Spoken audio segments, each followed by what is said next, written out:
What parent, if the child asks for a stone, will give that child, ask for a bread, I beg your pardon, will give that child stone? And what parent, if the child asks for fish, will give that child snake? You'll never do that. So how much more our Father in heaven? You see, God is not only loving, caring, and desires to protect his children. He's also our provider. He's the one who provides for us. And that's what we read in Philippians 4:19. It says in Philippians 4:19 that my God, this is Paul again writing to the Philippian church, he says, and my God will meet all your needs according to the riches of his glory in Christ Jesus. Again, you see there, it is all your needs.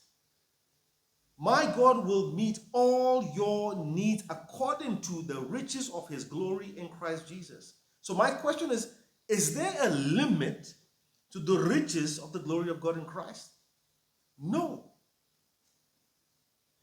There is no limit to the riches of his glory in Christ.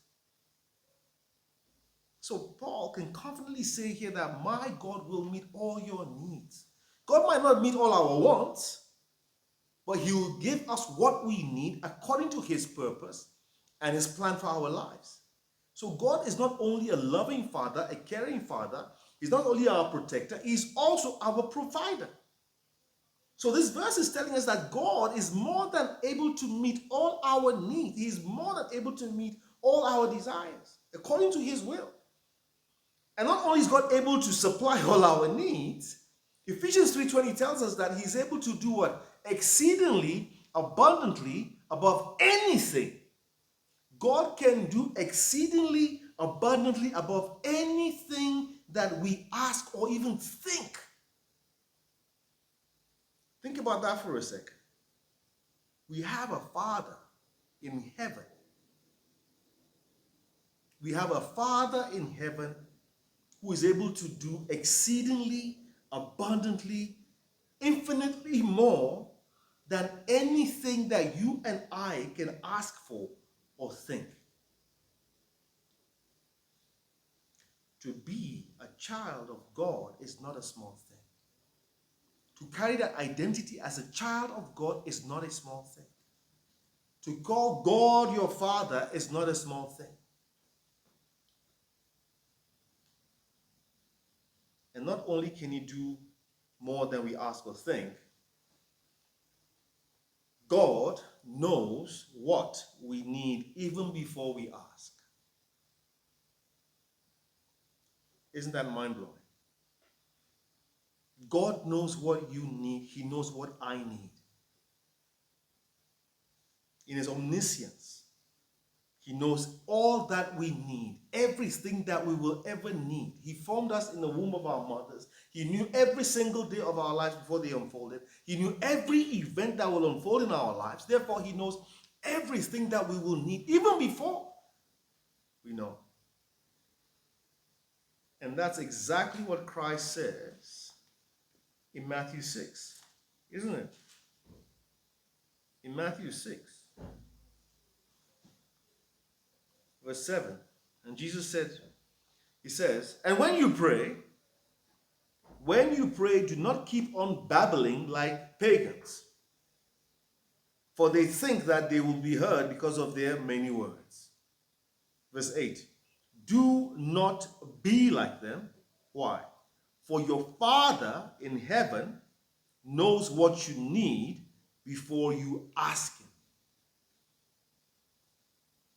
Your Father in heaven knows what you need before you ask him.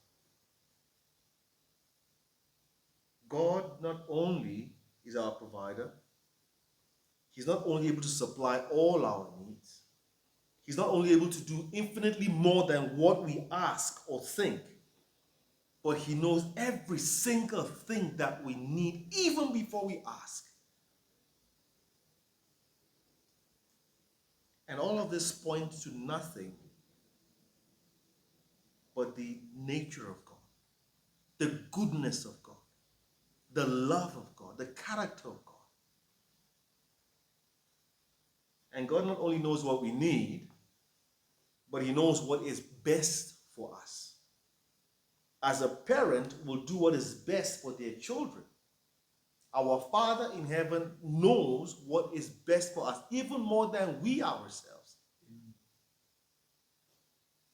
So therefore, what is important? If God knows what is best for us,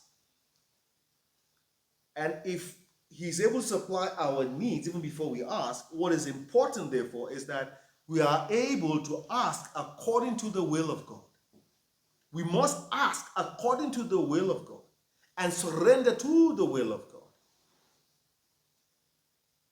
If God knows what is best for us, it is very important that we're able to ask. When we petition, it must be in accordance to his will.